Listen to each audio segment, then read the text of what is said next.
Yo, what's going on, people? Nearo, back for episode 7, which is a bit mad. So, episode. It's gonna be a good one. It's gonna be a really good one. This is a big one. It's gonna be the biggest one that we ever do, I think. No pressure. Do you want to introduce him to the stage? So today we've got Dan, Claire, and James Chan on Mixology. Come on! Yeah.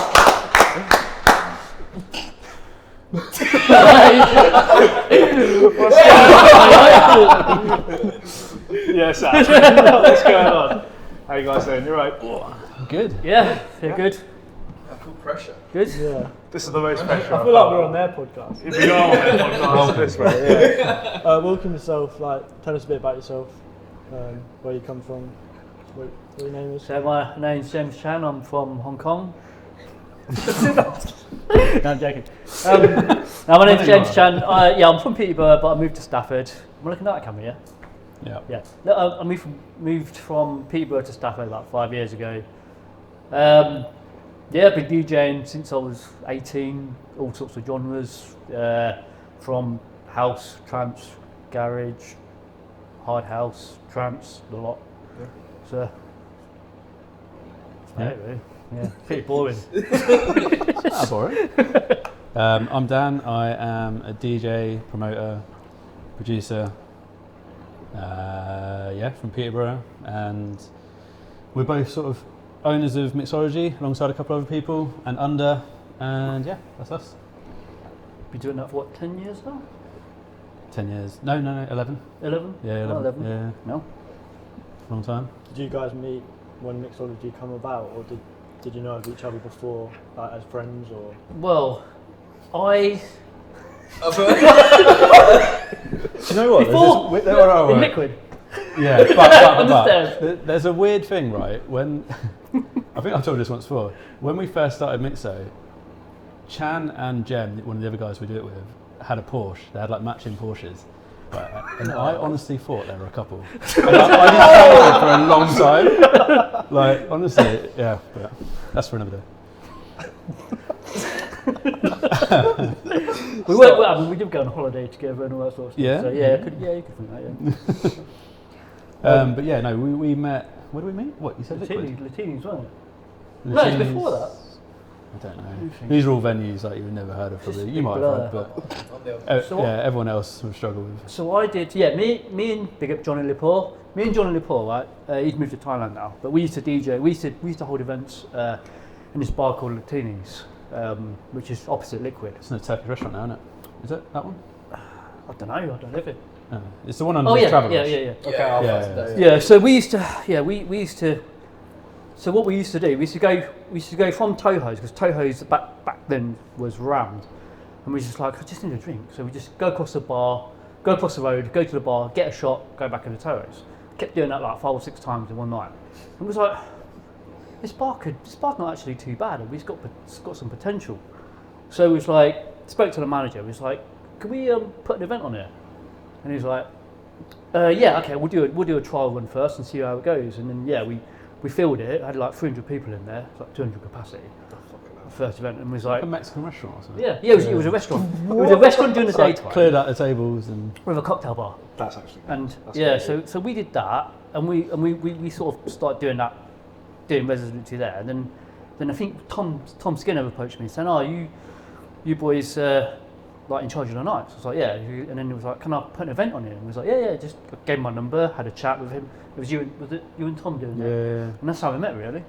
Yeah. And then like I think it was like a few weeks later, Dan walked past me on the stairs in Liquid, and he's like, "Oh, mate," and I was like, "I don't know who you are, mate." He's like, "It's Dan Clare," and I was like, "Oh shit." Here we are. Yeah, and then 15 years later, here we are. Yeah. 15 years, that's a long friendship, isn't it? That's a very long Do you friendship. reckon we'll get that far? I hope so. Where you go, mate?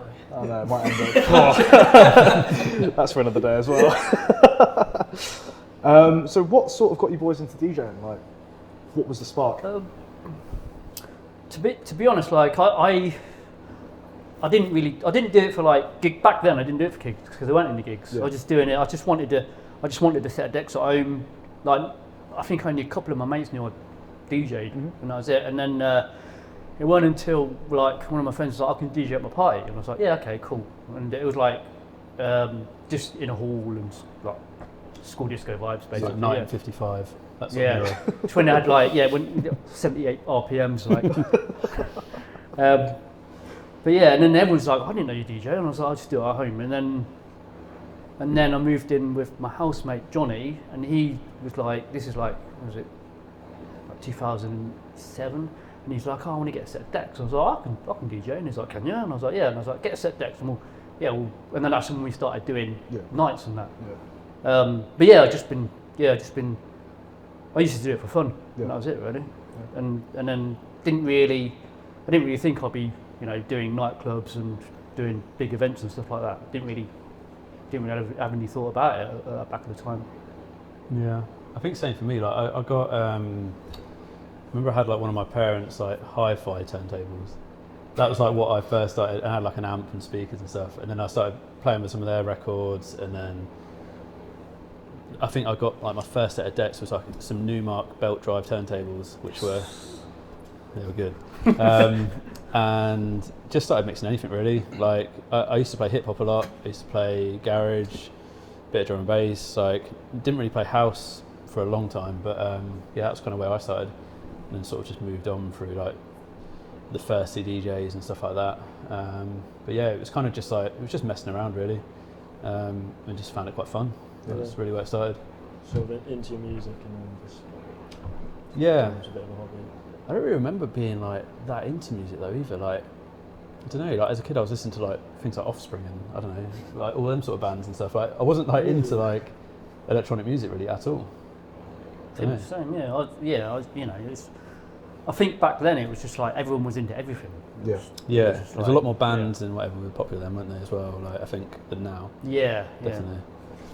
I sacked off that Ibiza gig, didn't I, for Guns N' Roses concert like Did. 2 years ago. Yeah. That was mental. Fair play. I'd do Yeah. the same, to be fair. I would do the same. Do you remember your first lick you played at? First was ever it- event. Which, First yeah, ever which event, if it was event, your yeah. own one you started. I know obviously Yeah. you said they had the like the bike, obviously proper event. I think I did some like sixth form. I'm sure I played like a sixth form social thing at like the park in Peterborough. Yeah. I'm sure that was one of my Central first. Park? No, at the park it was called. Oh, It that- was Central around Park. near like Faith, wasn't it? Around there. Good sound system in there as well. Good sound system. Yeah, Weird venue though. Quite Weird, dodgy. weird venue. Um, Goths downstairs and sort of gangsters upstairs. Literally, yeah. Literally. yeah. No in the middle. It was met on the stairs like that. But, the only other one I can think of, I remember one of my first ones at uni. Like, I was playing like hip hop in a club on vinyl, like, and that was quite weird. Like to no one, like there's no one in there, Yeah. absolutely no one. But I enjoyed it. So, but yeah. Yeah, remember yours? I think the first ones were. I can't fucking remember. It's that old. Yeah, I think it was my mate's birthday party. Yeah, to I be think fair, that- some yeah. birthdays and stuff, like in sixth form, I remember that as well. Yeah. House parties. I had like two turntables. First like proper event, like it was like Oh, so it was in a bar. Yeah. So it was. I think actually, I did play at what's it called? What's it called now? So you know where Bar 42 is? Mm. What that used to be called? Jimmy Spices. Oh my god. Ah, I know what you mean. Do you remember that Bar 42 used to be like some bar and it was like all you can drink for a tenner? Baccara. Baccara, that's Baccara, it. yeah. So they gave us a set in there once. Yeah. The first set actually was first set, and I was shitting it because like it was when my first gig on using CDJs, Yeah. and I was just like fucking it. I was like fuck. But it went really well. Yeah, it went really good. I was half cut, so yeah, I think it went well. I can't really remember. it was Can't tell. It's the same as the Lammy Virgin Sounded night. good to me. I don't think you were half cut, I think you were full cut. Yeah, Well, that's what I was half the drink was on the floor. Yeah. It's like, To the point I was actually worried. I was like behind you when you I first was started. I was like, I was right. is he actually going to be Are alright? you sure you're right? Yeah. Yeah. My face was like this colour, wasn't it? I remember someone, I don't know who it was, someone said, "Are you right to DJ?" And I was like, "Yeah, I'll be fine. I think that was I bad. think." He's getting ready to like jump on the. I was at my USB man. I was like, "You alright?" was It's worse. fine though. Smashed it. To be fair, probably Yeah, best that you ever I played. was probably twice as worse when we had Creature play for us. I was twice as worse. And I did say to the guys, it's like, I don't think I can DJ. Yeah. So from going and doing those gigs individually, how did Mixo actually? How did you about? two come apart Yeah. then and think? Obviously, right, you asked to how throw did you your own start? event. Yeah. but- Yeah. So we sort of, Yeah. I think it started in Edwards downstairs, isn't it? Yeah. We were saying this today. So Yeah. I remember we had this meeting in Edwards, Embassy, when it's called Edwards. We were sat downstairs, and I literally remember it. It was, so Jem was manager at the time there. There was a guy called Darren James, wasn't there as well? And them two kind of like, basically the main point in the meeting was to try and do like a bank holiday Sunday event in Edwards, which is random. And they just wanted house music. So they pulled together, me and Skinner were doing a night called Komodo. You, Dan, and Johnny were doing Repartee. Which is a pretty cool name. And Jenny was doing something at Bar Block, wasn't she, as well? And she had a radio show as well. Radio show, yeah. And we just kind of all came together with just to sort out that one bank holiday Sunday. And we did that night, and it was kind of worked, but it was a bit weird. Like we had like a bongo Dave and like all that sort. And I think there's a guy playing guitar in there as well. It was a bit weird. Yeah, it was a bit strange. But we didn't call it Mixo then either. But Fucking bongos. yeah, there was definitely bongo Dave. And then I think we just kind of after that one we sat down and we're like, it kind of worked, but like I think we need to do a club night. And at the time it was Edwards, Flares, and Reflex, wasn't it? But Flares and Reflex were like the same thing. It was like a 90s and an 80s bar, wasn't it? It was very close. Yeah. Anyway, Jem was like, he wanted to turn that into a club. And essentially, that's kind of what we did with him, wasn't it? Yeah. Really? And at that point in time, like, I think you either was into house or not into house. Yeah. It was a huge Yeah, divide. it was like 2012. It was Massive like divide. when Jamie Jones started first coming about, that deep house thing started happening, like really good era. I mean, it was quite a contrast. Like me and Skinner were playing like electro. You guys were playing. You were like the cooler deep guys, weren't house. you? You were playing like the good music. No, electro was good. I miss those days. Yeah, kind of. But yeah, then we just sort of spent like 2 months. I think we did so the format was like last Friday of the month, every month. The first 2 months we didn't book a headliner, and then I remember we booked our first headliner, didn't we? We sort of like sorted out the format, didn't we? Because I think the first one was like a Thursday night as well. Like people used to go out and Peter on a Thursday night, which is weird. Yeah. Like, no one does now, even on a Friday. And then we swapped to a Friday. We made our first booking, which was Miguel Campbell. He had that Something Special track, didn't he? Yeah. It was big in Ibiza. We went and picked him up, didn't we? Yeah, I was just going to say, I remember me and Jem, I had like an Audi A4 at the time, like a taxi, and we literally drove to Leeds, picked him up and brought him back down for the event. He probably thought we were a taxi the whole time. Like, it was like, oh, it's just two drivers.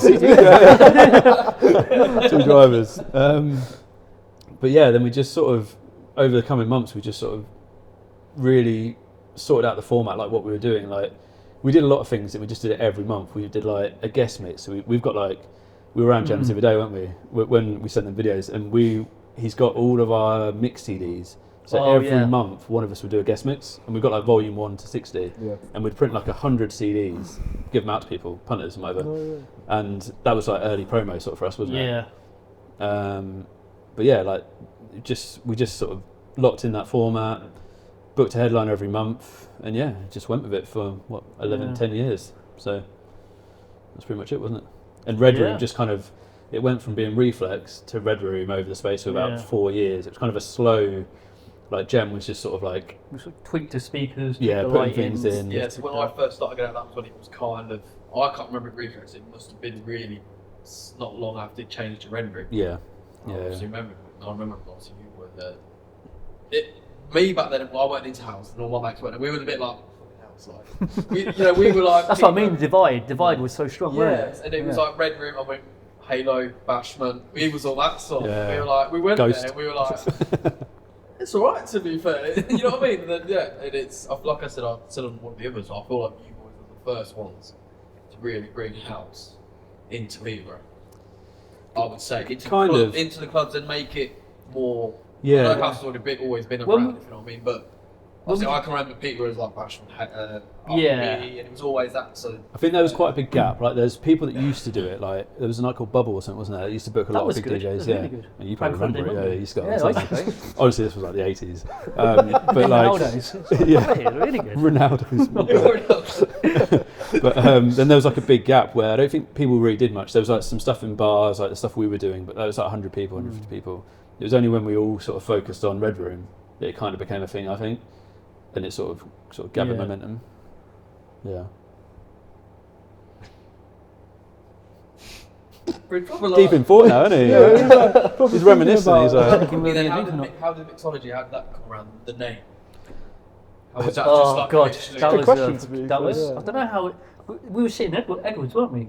And we were just it was quite an early there's thing. names spinning around, and we like half of us were like let's not rush the name because like we couldn't, Yeah. you know.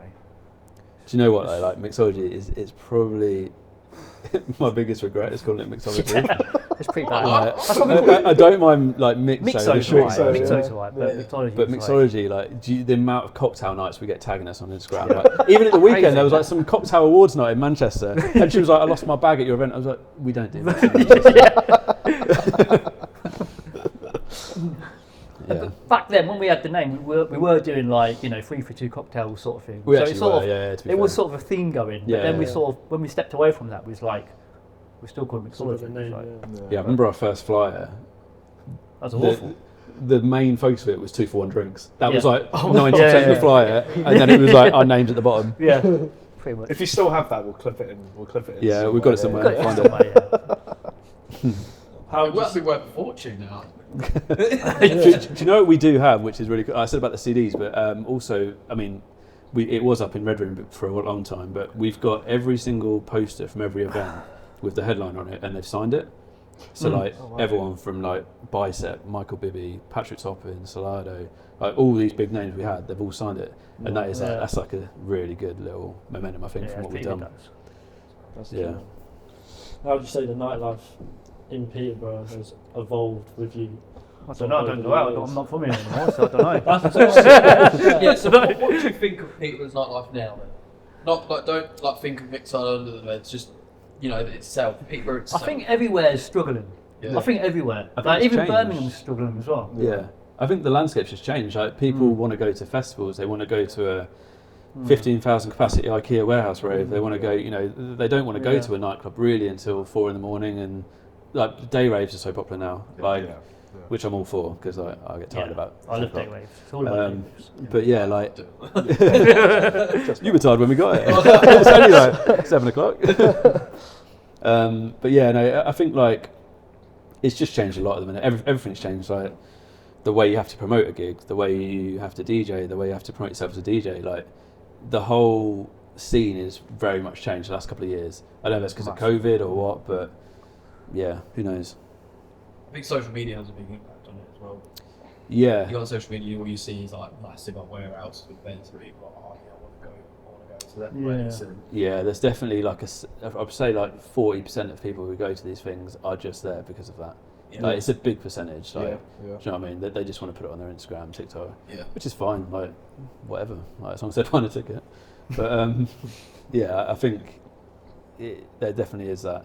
But like, I think as well, like, it's another thing that happened with us. Like, over like the 10 years of doing Mixo, we've gone from being able to just to promote a event on Facebook. Like, that's how we started. Yeah. Promote it on that. You wouldn't even have to run an ad. Yeah. Like, so easy. Flyer an event, done. Then Instagram came along a bit more, or like became more prominent, and it was like Facebook and Insta. Then it was just Insta, and now it's like you've got TikTok in the corner. It's like you've got to make some new content for us. It's nothing like on the other two, and it's just like it's like a whole different element. But like you've just got this luck of kind of possibly going viral, and just it sells the event for you, which is amazing in itself. But I think that's all changed a lot as well. Yeah, it's so hard to promote an event these days. Yeah, Like, so hard. Even we're like on it like 24/7. yeah. Like it's mad. Like the kind of the ad and the data side of like promoting events now is so important. Like this new thing about getting sign-ups and stuff, like that's the new thing to do, and that is like a whole different ball game. Like, and we're lucky Jem and the other guys are on that, like, because We wouldn't be. Not gonna lie. Yeah. What would you say as a raver or as DJ, the best event that you guys have been to? Just any event.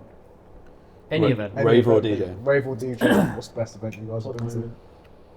I think the best one for me would be probably when I was in Croatia and Motor City Drum Assemble was playing.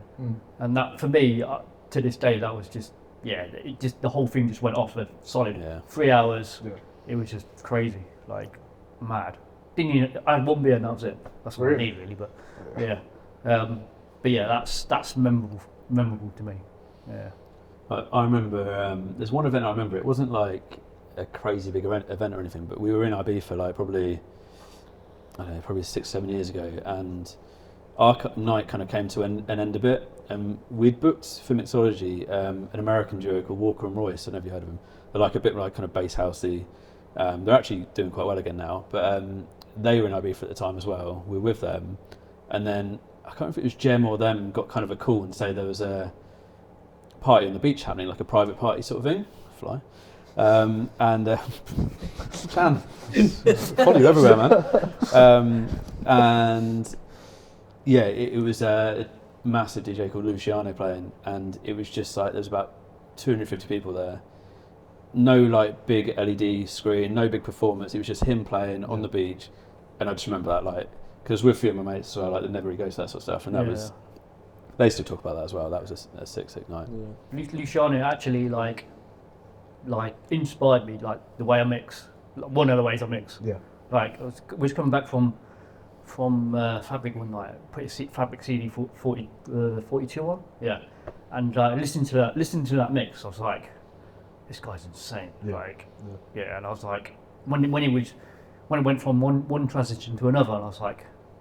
As soon as I got home, I got the decks. I was like, I'm doing that. Let me try that. Yeah. I remember him playing that. He had that Jamie Woon Lady Luck edit.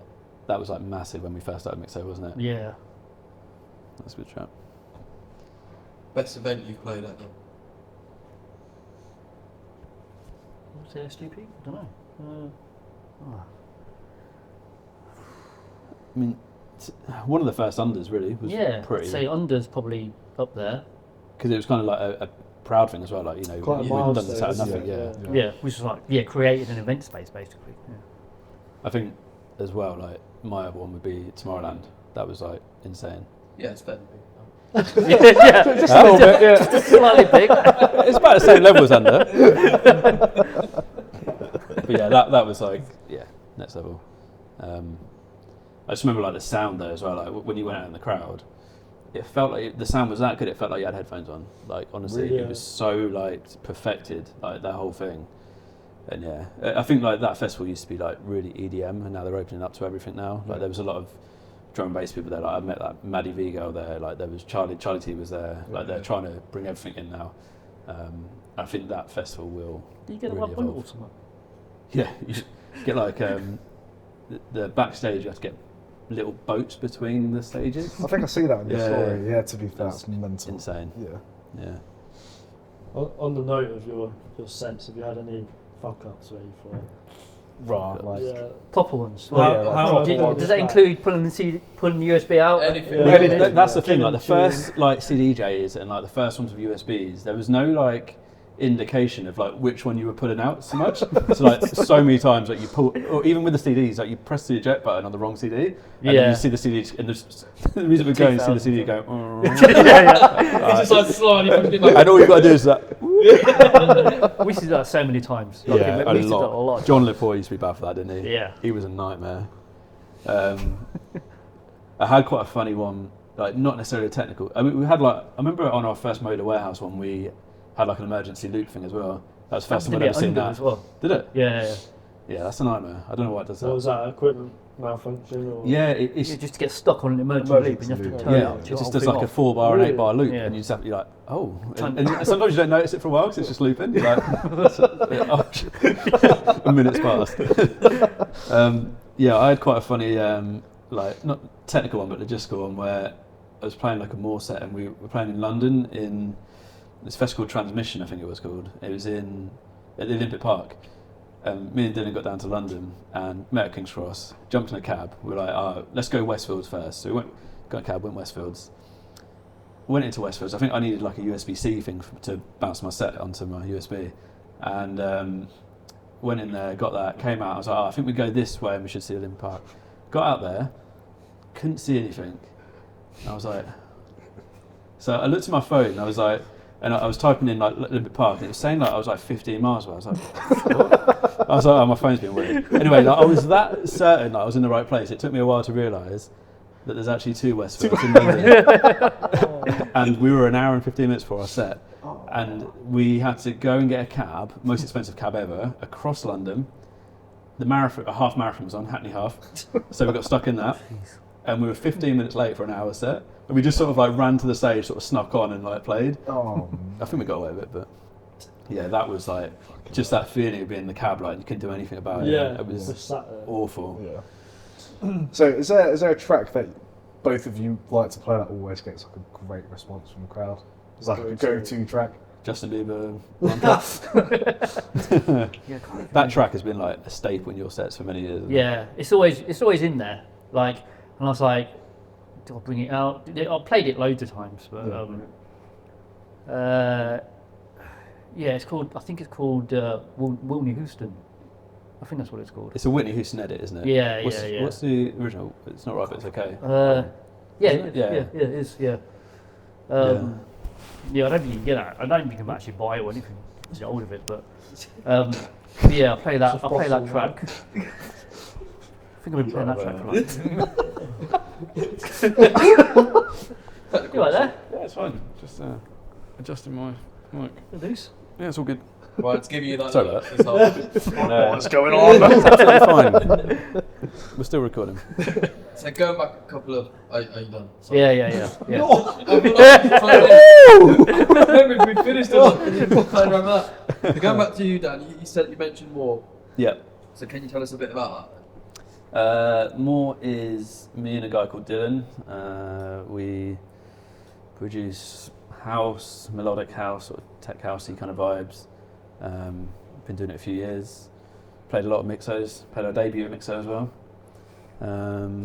But yeah, it's just sort of our project, and it's kind of gone. It's gone well the last few years, especially since lockdown. It kind of just went crazy, and yeah, it's been good. And we've got some good stuff coming up soon as well. Have you found you've both naturally sort of found like a role In what we do. Yeah, so like, do one of you produce more, or one of you promote perhaps? Or? Yeah, definitely. Like Dylan definitely produces more. Like that's his kind of like that's his baby. Like the arpeggiated sound is like his thing. Like he sort of made that, and it's something a lot of people can't or don't recreate. So that's kind of our USP really. Yeah. But yeah, like it just works well how we work. Like just when we're downstairs now, I was playing you a track that we're just done. Like he's just sent me that. He's just been doing that today. Like yeah, it just works really well together. Yeah. Is it going a lot better than what you thought? Was it just? Did you just start it up just to? It was random. Like I think 2015 we started it. We did a couple of releases. We did one on Mixo's label. We had like a Mixo label. We only did 2 releases on in the end. We had one called Gospel Man, and that did really well. Like because then we didn't put any money into it or anything. Like we just sort of put it out and it did well. Like Moore and Ruben's Gospel Man. It was like a tech house track. Didn't clear the sample, but we won't go into that. But yeah, we and then it effectively out of lockdown, what happened? Oh, we made a track called Set You Free. I sent it to Nathan, who's Valaris in Peterborough, and he used to be A&R for Solado's label. He sent it to them. They were like, "Yeah, we love it. Like, let's put it out." And then we signed into them for like quite a long. We did like 12 singles, and we've just finished that now. So it's been sort of 3 and a bit years. But yeah, it's just gone from strength to strength. Like I think Solado, obviously they promoted a lot of their tracks as if they're our own, so that helped. Like they've got a big following. We did the collab with them, that did really well. And yeah, we've been doing a lot of writing with like Becky Hill. We've sort of co-produced her next single. It's out in January. That should be a big moment for us. It's a track she's done with Sonny Fodera officially. And yeah, we're hoping that on the production side that does well for us, hopefully. Yeah, but also, like now we're out of our deal, we've kind of got the first 5 or 6 months of next year. we've got a track out every month, like on different labels, which is what we've wanted to do for a while. Like, so we've got, one on, I can't really say actually, but some good labels and stuff like Tool Room, stuff like that. And it should be a good year, hopefully. Yeah. Nice. How did you guys meet? Were you friends before, or did you come together because of music? He was in a duo and they used to play in Stamford a little bit, but he's actually from Derby. Yeah. We actually did the same degree at uni, like sound engineering, at the same uni, but like he was the year below me, but I never met him, which is weird. But yeah, then he was in a duo called Deep Tone. Do you remember them? Dave Young, wasn't it? Yeah, and then Dave joined the Marines, and then I stole Dylan off him. And yeah, we just made a few tracks, and it just kind of went from there. Nice. Yeah. I said, because I don't know, I said to you then, I was just looking at songs to download. And I said to you, and I said, oh yeah, this sucks. Like, I see a picture of you. I was like, what? I don't know Dan made. So I said, I'm only quite new to house sort of thing. And he was yeah, he's fucking massive. Like, and he wanted to set you free one. And I downloaded it. I love it. I listen to it. I'm not just trying to get in there with you. But I do. I do. Yeah, no, it's fucking. If you ain't listen to it, listen to it. It's a good song. We'll clip it there if we're allowed. It's become like a lot of it's become like gym music. It's on like pure gym's playlist and stuff like that. Yeah. I do listen to it in the gym. Good exposure. It's great when we see our PRS come in. It's like all gym, different gyms like playing it loads. It's like great. Yeah, because he really interrupted. Dan, have you got any like go-to tracks which always set the crowd off? One that you play most sets or? Better Days. My new one's Better Days. Gary did it. I play the thingy. No, Brighter Days, isn't it? Brighter Days. Banger to be. That's good. No, not really. I don't know. I think when we used to do Mixo, like as residents, like there used to be a lot more tracks that I used to play a lot. Like just tracks I used to have like a weapons folder, like tracks you used to pull from, like things like Nine Toes Finder. Yeah. Like tracks like that, you just know, like in a certain environment are gonna. Disclosure, White Noise, again, it's just another track, like always goes off. I mean, it's important as a DJ to have that sort of folder, like just so you can. But talk about DJs. What advice, both of you, would you give to someone aspiring to become a DJ? Any words of advice for new guys? Best of you boys to get set under, or is it? that usually works, yeah. I mean, look this guy.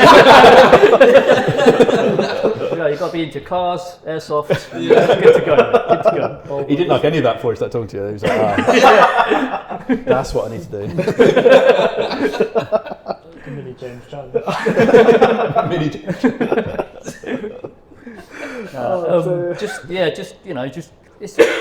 Just practice. Keep on what if you find your direction and then keep at it. It's better, really.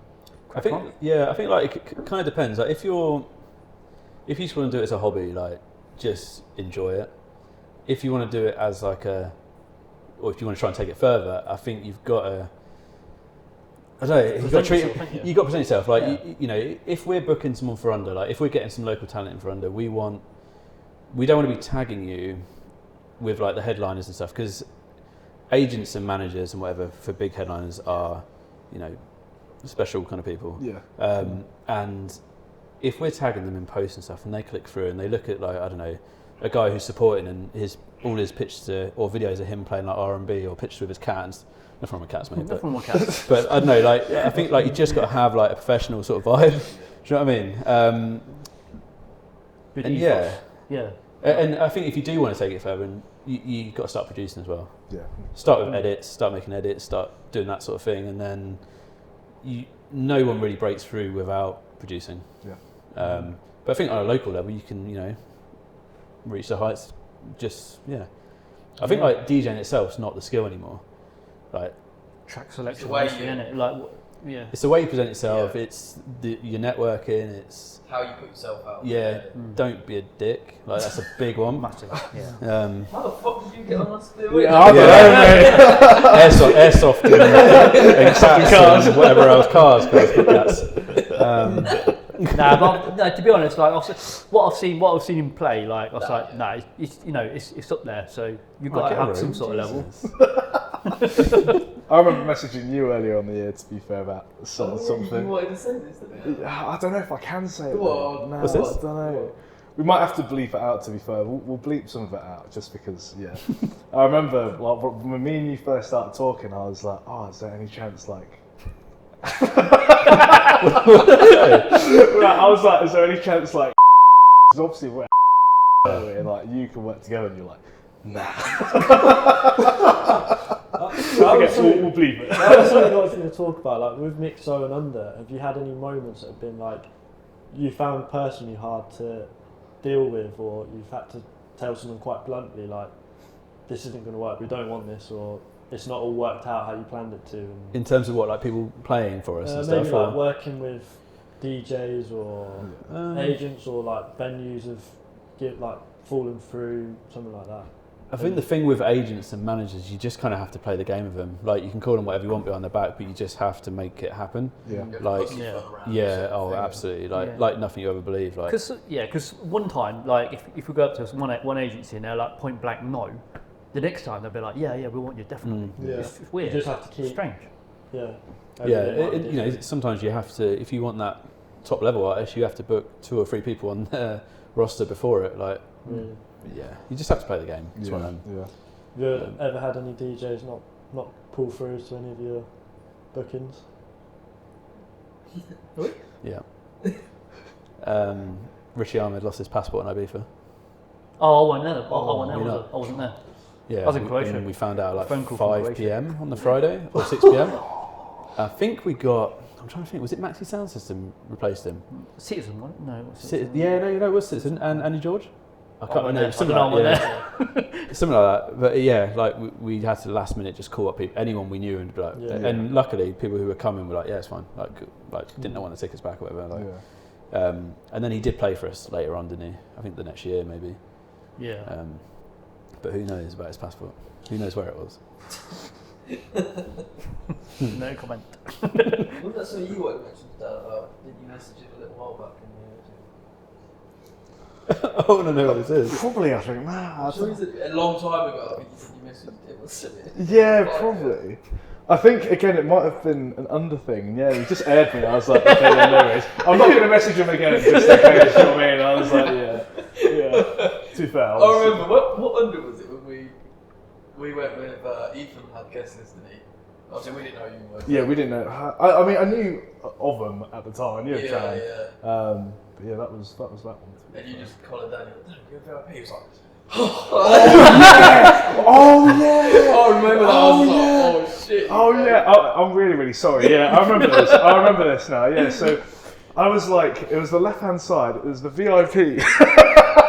Oh, I do remember this. Because hadn't you got up there without bands or something? Yeah. Like, I managed to flag it up, and then I was like, I said to the security, I'm really sorry. I went to the security. I was like, can you get Dan? Like, he follows me on Instagram. And then you come stomping over me like, how many are you? I'm like, 2, man. And he was like, you was like in your. I think you were like work mode, yeah.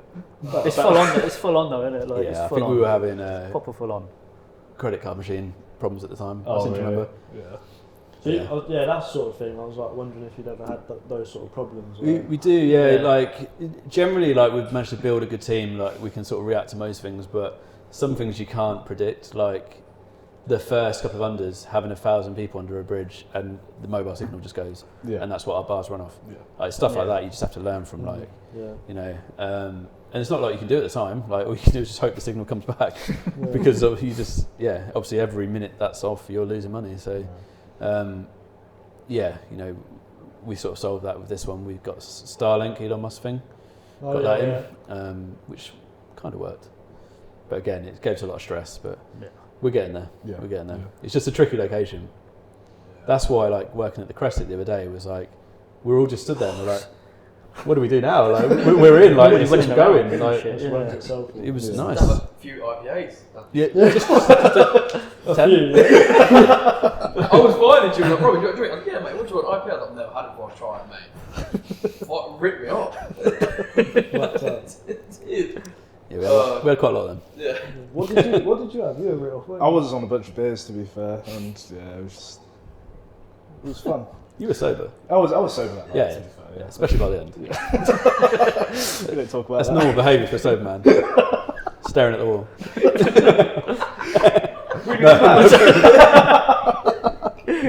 You should have heard it afterwards though. Like, see, it was like, fucked it. I was No, literally yeah. like, I felt so You bad. had a few more drinks, mate. It's good. Do you get emotional? I wouldn't say I got emotional. I was just more so like, I feel like, no. I was really drunk. I was like, I think I've ruined it. To be fair, I remember saying to Rob in the living room, I was like, I think I've actually ruined it. But Did you not see the state I was in? I did see Yeah, it. he was definitely Right. I think you're professional. You smashed a set. Yeah. Did really well. Like, I just kept myself to myself at the end. I just didn't want to talk. humble, innit? I was scared. I was like, EJ, do you want a water? Yes, please. Yes, please, Dad. Chan's done. Oh. Can't take his place. Yes, Dad. Going, so, under then. How did that come about? Yeah, because for me, like, I think I was at one of your last events at Red Room, and then Under just came back. Yeah, that's So, really going back a little bit, so how did Mixo go to like that stage where it went to Under then sort of thing? How did So that come along? we did a warehouse like a few years back. 2015, wasn't it? Yeah, and that was we wanted to sort of branch in that sort of area, but that warehouse was just Like the next step sort of thing. it was just it was finding somewhere that's like cost effective, like Yeah. Do you know what the problem with the warehouse is? We had invested on that and it lost a lot of money. a lot of money. It was that in busy. Peterborough? It was at Peterborough Arena, the showground. really? Yeah, the big thing. Yeah. And we only had like half of it, but like it sold well. It was a really good night, but we learnt a lot on that, and we learnt what you have to do and what you can't do Yeah. as well. And then like the problem with doing like the monthly nights at Red Room was you didn't have time to plan something bigger because you had to be booking 3 to 6 months in advance. And then like everything that came with it, like promoting each month, like it became a bit of a chore in a way. So it wasn't until like we stopped doing the monthly ones like after COVID. We did like 2 after COVID. I think we did Lapman and John Summit, I think. And then I remember it was Matt Davis, wasn't it? Matt Davis, yeah. Big up Matt Davis. He'd sent, he still wants to set by the way. He sent us a picture of him, he was like walking his dog under there. And he was like, oh, this would be a sick place for a rave. And we're like, To be fair, a few people said that though. yeah, A few people said that. But it was just kind of in the back of my mind, and like, I don't remember the point where we decided to go for it, but I remember like the process, like Zoom meetings with the council. Yeah, I'm like, trying to think how long that was. yeah, like it was mainly Jem and a guy called Dan that was sorting the license because they were both licensees themselves, so it was a bit easier to do it like that. And just sitting in on some of the calls and like the Zoom sessions and stuff, like there was some opposition from local people, but there wasn't enough to stop it, and it got enough momentum. And then I think like a lot of them people that were on them calls, like raising problems, have since sort of said stuff, like especially after the first one, like you know what, it was like good, like, and it looked great, you know, fair play. And like there was 2 of the local councillors as well who now are fully on board with us. Like one of the other councillors wasn't too happy about us doing a 2-stage thing, and the other councillors sort of jumped on it and were like, you know, like they've proved themselves to run it safely and everything else. But yeah, it kind of just came about. I don't know. It was just like we kind of got. Well, actually, no. It was during I'll tell you lockdown, what. wasn't it? We were trying to look for a venue. Yeah. but- So the first one was August 2021, wasn't it? So it was kind of like we were just out of the group of 6 bollocks, but it still was everything. I think things had just opened, didn't they? But it was a bit touch and go still. Yeah, very touch and go. Yeah. But you know what? With our license, we didn't actually get. So I think the gig was on the 13th of August. We didn't get full approval till like the 6th of August. yeah. We'd already sold tickets. Like we were fully like. But we were We were fully in. we're in Like, that we position where do we go for it or not go for it? Yeah. If we don't go for it, we've lost out. We don't meet. We can't. You know, we can't do it. So we just went for it. That was a big and risk. Hoped and prayed. Yeah, I remember when that came in, we were buzzing. Yeah, and like we had to pull like on that one, we had to pull a lot of favours as well because obviously starting from scratch. Like we had to hire everything. Like we now own a lot of the infrastructure, which is good, but like we had to, sounding like Barry, we had to get like, you know, he helps out a lot. Dan knew Scream's manager, so it was Scream we had first. He knew Scream's manager from Fabric back in the day and got us a great deal on that. Like all these sort of things were the only reason that could happen. Like otherwise we would have lost a lot of money. Yeah. We'd never done a bar the way we had done it before, and like we just had to fill in vans of stock, and like honestly it was chaotic. Oh, so do you run the bars yourself? We run the bars, so you yeah. run bars, Yeah. Yeah, would you say then, like, same like we always said, like other people who've been on Service and Central was, you've got to have the right people in your team, the right people. Oh yeah, massively. Everyone, I think most of us, well, pretty much all of us have got the same thought process. Like, just crack on with it. Yeah, just get it done. Yeah. Any fallings out? Well, not really. No, not really. Not really, no. No. Not between us. Between No. some people working and stuff, like, because it does get stressful, like, Yeah. you know, and especially the last thing people want to do after doing 2 nights of that is then to de-rig it all. Like, and that's when people get stroppy. Oh, yeah. You know, they're hungover, they're trying to Yeah.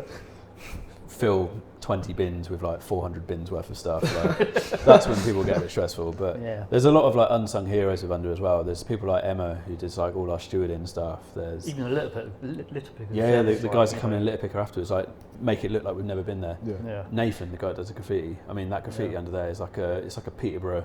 It's like a place to go now. Like when we're there, like doing site visits and stuff, like you'll see like a bunch of grannies come off a bus and like taking pictures of it. It's like now a thing. But yeah, there's loads of people involved that just sort of like they're like our core team that like. Yeah. It's grown, hasn't it, as well? Yeah, yeah.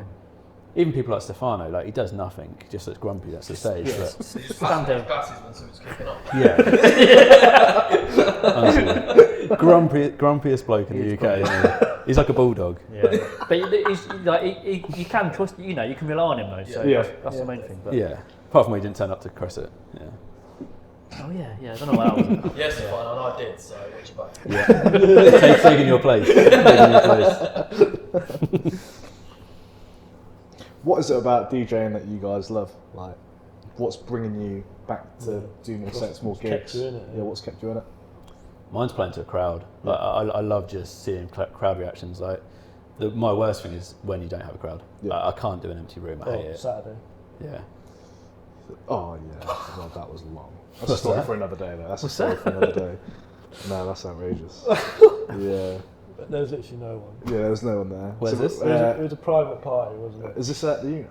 No, Saturday. Oh, was it Saturday? Yeah, it was Saturday. Saturday That was evening. Friday. No, No, we DJ'd a private party.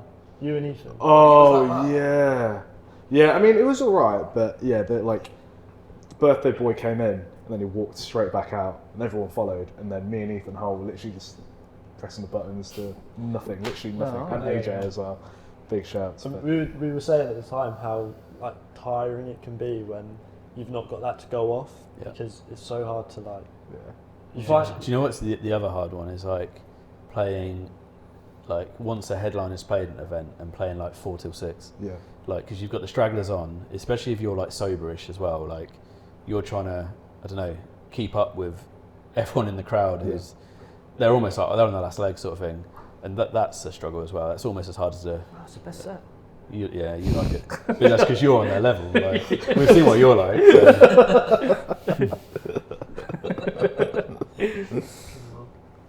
So. Any funny stories that you could share without getting cancelled? No. No. Funny stories. Oh fucking hell. No. It's. I think. Well, the thing is, like, because we're sort of half working, Yeah. half having fun. We're just on it. We just got to. So there's not anything. Any issues come up. I'm thinking of the name of Miles and Skinner's WhatsApp group, but we can't talk about that one. Wiggy. No, we can't do that. No, we can't. That is funny as fuck. That is so funny. Got a picture as well. Of a certain big DJ. Give him the picture, can't we? Yeah, we can show you the Yeah, we picture. can share the picture, but we can't say anything. We can't say any more than that. Okay, that's fine. That's any fine. gimp suit, is that what I said? Is that what you heard? I'll show the picture now. I think he's seen it. No. And these cunts left me to fucking sort the shit out. Oh really? Is this Yeah, what you're yeah. telling me? You're the... It's in Red Room toilet. Is that who I think that is? Is that what you were saying Yeah, about? I think so. It Oh, must have been. Wow, Yeah, yeah, it must have been. Yeah. That's hilarious. No, that's crazy. No, that was That was funny. crazy. Red Room Talk. That's You've been in there. Nah, he was in Flair's toilets. Yeah. Yeah, we won't go there. Angels. Yeah. What's this? Stories which can't be told. I was like that in Halo. Apart from that, we're just like bees just running around doing shit, sorting shit out basically. Yeah, I can't think of anything. To be fair, though, I just kept seeing you. We were like, I was like, no. The card machine goes down. Oh shit, I need to sort that, and then something else needs, and then I've got to like host VIP and that stage. So I'm like, Yeah, non-stop. It was a lot. We were understaffed that one a little bit. yeah. Is this both like a full-time thing for you both, or do you both have a full-time and part-time job as well? Or It's sort of spread out over 6 months, isn't it? Sort of thing. Yeah, but So yeah, it it's is not. full on. It's not something we do full time though. No. Yeah. Okay. Whilst everyone else is asleep, like at 3 a.m. we're just sorting crap out. Like, yeah. Yeah. you know, it's just don't sleep. So the next under then, do you want to talk a little bit about that? Yes. What it is, what's going on, plan? Yeah. Who the house headliner is? James Chan Dankler. Yep. 4 hour I sets. feel like you said it, but I just didn't really. Right, but Ryan, we're going to slow motion the camera later on. Oh, you might hear me whisper it. I actually did whisper it. I was thinking, have I just missed that? literally. No, so yeah, we got we're doing Maybank Holiday, Friday Mike Skinner, and like more of a garage vibe. Saturday house headliner to be confirmed. Sunday Sub Focus, and Funeral. yeah, like they are just like tip of the iceberg. Like Yeah. the support headliners are just as good. Oh, Honestly, sick. like the basically we just wanted to get it out early Yeah. because a lot of other festivals are, so we wanted to sort of tease it, get it out there. But yeah, we're just sort of confirming everything now. But the rest of the lineups are insane. Yeah, it's going to be a crazy weekend. Yeah, looking forward to it. Yeah. What made you pick the date? The date, I think we've just sort of stuck for the past couple. We've done like one in May, one in August. Yeah. We did try one in October, but it didn't quite work out with a few things. But I think you've just kind of got to be, the British weather is just like, even though you're under a bridge, Yeah. like, was it the May one where it was raining Yeah, mate. so much? Like, we had to build like a chute coming off the motorway to guide the rain away. Yeah, like, it was insane. Like, obviously they should have guttering, but Well, all the rain was like just pouring onto the VIP Yeah. stage. Yeah. It's like we can't have that. I mean, pay VIP ticket. Like a bath as well. Like, yeah. Don't suppose you guys have got any tracks of the week, artists of the week? Anything you guys have been listening to? Which is just like, I've not been listening to much, to be honest. No, nothing. and that last track I played in the mix, that's a big track of mine at the minute. I think it's, I can't remember his name. I think it's like Ugo Banzi, Dancing Ibiza. I might get that wrong, but and another track I really like playing at the minute is one of Camel Fat's called Compute with Ali Love. Again, just another, like, sonically it's incredible. Like, I love that sort of stuff. Yeah, Levi Man. Shout out to Levi Man. He's been doing some Big good shout stuff. out Levi, man. He's been doing some good stuff at the minute. I Good played. tunes, I played. So the last track I played on the podcast is his track. Yeah. Just made it last week. Oh wow. Yeah. Yeah, he's been. Yeah, he's doing well. He's doing well at the He needs minute. to get back from Australia and play some sets, doesn't he? He Yeah. does. That's what he needs to do. He's the first guy. Like, I remember the first gig that I ever played. I think I picked him up for the train station. He was so welcoming. Like, he was like a friend I've not seen in a long time. But yeah, big up to Levi. You're a sick guy. Not Get like me, back. just blanking you. No, literally, literally. He's the opposite of me. Do you both listen to music like when you're driving around in the car, or? My Spotify Wrapped, honestly, is awful. It's like Drake, Usher, Chris Brown. I thought that about mine as well. Yeah, It was mine all like, was- it mine was was all all like over. rap Someone and must have had stuff. mine. I was like, what? Mine's like the Moana playlist because mine's linked to like the Echo Dot in the kitchen. Oh, yeah, So yeah, like yeah. playing like I play stuff to my kid all the time, like, and it's just when I looked on Spotify rap, I was like, Baby Gap. Shark. I can't post it. it's funny though. But no, I listen to everything. For Radio 6, Radio 2, Nice. A lot of mine's just old man vibes. Yeah. Smooth radio is great, to be fair. I like a lot of mine's just listening to like demos and stuff as well, like our Yeah. more tracks, trying to Yeah. listen to them all the time, trying to make them sound better and stuff, and and Drake. Yeah, so. Drake and Chris Brown up there. So this is a message for the message. This is a question to both of you. I don't know what it's in here. What's one message you would give to your fans or the people who follow you? What's like if you could talk to them right now, what would you tell them? Hello. What would you tell them, Chan? Come to Under, May, bank holiday. Yeah. Buy a ticket. Buy a whole weekend ticket. And Dan won't air you. No, yeah. Did you not look into doing something like a hotel, like? We have, yeah. Yeah. It's almost sorted. Yeah, it's the closest one holiday in. Like that should be sorted soon. Nice. Yeah. They reached out to us like last Oh really? last year, yeah. Because that is literally that's just down that path. It's isn't literally a it? walk. Yeah. 30 seconds. We tried to go back way, didn't we? And you were like, no, you can't. Yeah, you can't go that way. I was What, like, Holiday what Inn do you mean? said No. So the boats. path, the last under obviously was Big Top and Yeah. under, like, but they blocked off that Oh, we path, blocked so we off, couldn't didn't we? like, Oh go up. really? It would have been so much easier if we could have gone that way. Yeah. It's interesting they reached out to you though. Yeah. You'd almost expect it personally it would be the other way around. But Yeah. that's nice to know. Like there's sort of I There's guess that they back just in see there the for potential you. business, like Yeah. 2,000-3,000 Yeah, people that's just true, yeah. around the corner. Yeah. Yeah. What else apart from obviously the May? Then what else have you got? Anything else planned for next year? Well, literally at the moment it's just obviously there's probably going to be more, but there is more you want to do next year. Or sort of like the plan for under, like, So as a obviously whole. a couple of weeks ago you did Mixo at the Bretton Crescent. Yeah. First time there. Yeah, talk a bit about that. Yeah. Yeah, I Talk think a bit about that. Let's talk about that. what went the- well? Yeah, it was a new place for you, really. Yeah. How was that? How did that come around? Because It's we new. actually messaged. Should we just say? Yeah, no, Chan knows. I remember because we wanted to book Sammy Vergi, and then obviously, You know what? We're going to go out. We're going to do a one big event. we'll do our first event. Do you know what I mean? Get Sammy Verge. And then his agent literally reached out and was literally like, he's already booked. I'm like, We these. both said, you know, Yeah, I was like, there's only one people on Like, Peterborough who could do it. Yeah. Do you know what? It was random. It was like the Crescent kind of. We were just thinking of where can hold like 1,000 people or more, Yeah. like, and we look. You know, we're always wanting to like find like a warehouse space. But we just wanted something big enough where we could hold like 1,000 people, and I just went to meet the people at the Crescent, and they were just so like. I think they knew of us from under, and I think Nathan, the graffiti guy, had just done some graffiti for them. I think all the power's gone.